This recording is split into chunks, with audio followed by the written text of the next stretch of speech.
ఆత్మదేవుని పగటవేళ సంఘం అంతా మాట్లాడుతున్న మాట ఏంటంటే దేవుడు శక్తివంతుడండి. ఆ శక్తి మనలో ఉన్నది, దేవుడి శక్తి మనలో ఉన్నది. కానీ మనం శక్తిని అనుసరించట్లేదు, వ్యక్తులు అనుసరిస్తారు. దేవుని స్వాతంత్రం చెప్తారు. శక్తిని పట్టుకున్నారా, వ్యక్తిని పట్టుకున్నారా? శక్తిని పట్టుకున్నారా? శక్తిని పట్టుకుంటే మన బతుకులు ఎలా ఉంటాయి? మన మార్గం ఎలా ఉంటుంది?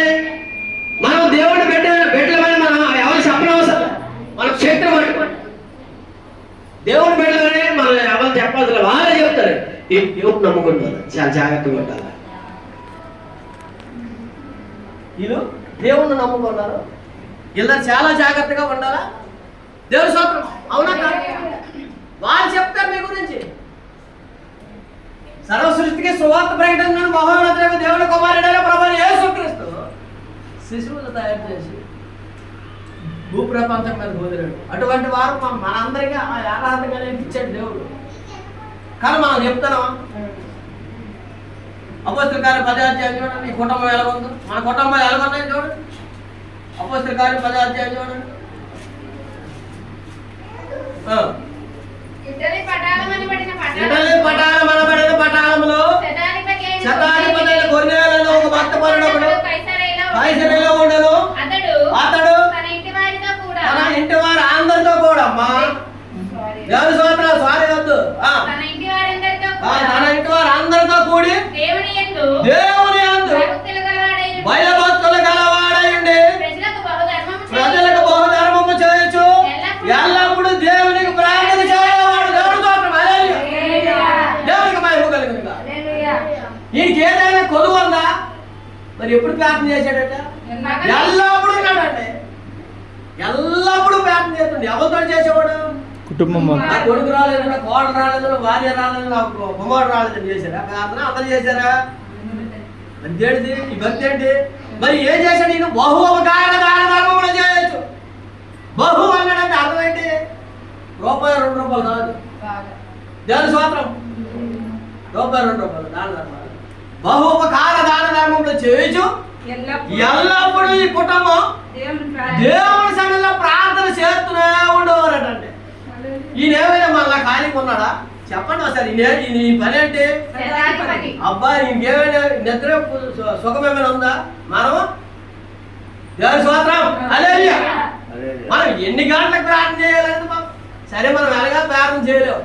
రాత్రులు మహోన్నతులకు దేవుడు. మనం నిద్ర పట్టేది ఎప్పుడండి? మీరు ఒకసారి చెప్పండి. ఎప్పుడు పడతారు నిద్ర? అమ్మా ఎవరో ఒకరు చెప్పండి తొందరగా. మీరు వింటున్నా అంటే మీకు అర్థం అవుతుంది చెప్తాగా.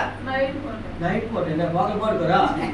నైట్ ఎన్ని గంటలకు మనకి గాఢాంధకారమైన నిద్ర కలది చేస్తుంది, నిద్ర వస్తుంది. 12 కరెక్ట్ 3 గంటలకు బాగా నిద్ర పడుతుంది అండి. కరెక్ట్ గాఢాంధకారమైన నిద్ర ఎప్పుడు పడుతుంది? తెల్లవారుజాము 3 గంటలకు పడుతుంది.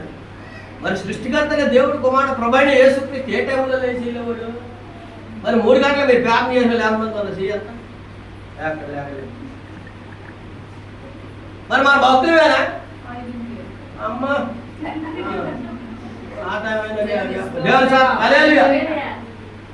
మనం 3 గంటలకు లేచి మాక నుంచి కన్నీరు గారి ప్రార్థన చేస్తున్నావా?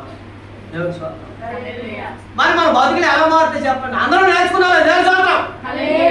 మన బతుకు మారాలంటే మనం ఏం చేయాలా? కుటుంబ సభ్యుల సమేతముగా ప్రతి నెల ఒక గృహంలో ఒక కూడిక ఏర్పాటు చేసే కుటుంబం మొత్తం ప్రార్థన చేయాలా? దైవజనుడిని పిలిపించుకోవాలా? దైవజనుడితో ప్రార్థన చేసుకోవాలి. లేదంటే దైవజనుడిని పిలిపించిన అవసరం లేకపోతే మీ కుటుంబం మొత్తం కూడిక ఏర్పాటు చేసుకున్నప్పుడు మహోన్నతుడైన దేవుడు మీ కుటుంబాన్ని కట్టడా? దేవుని స్తోత్రం. ఈ పటాలం అనే ఈ శతాధిపతికి ఎవరైనా చెప్పారా? మరి ఈయన చేసిన పని ఏంటి? బహుపకార దాన ధర్మములు చేయొచ్చు, భయభక్తులు గలవాడై ప్రార్థన చేయుచుంటాడండి.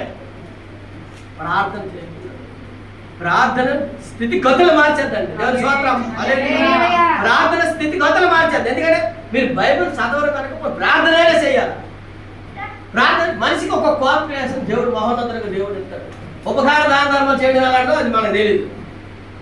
పోనీ అది తెలియకపోతే ప్రార్థన చేయాలి. ప్రార్థన తెలియకపోతే బైబిల్ చదవాలి. బైబిల్ చదివితే మందిరికి వచ్చాయినా వినాలా?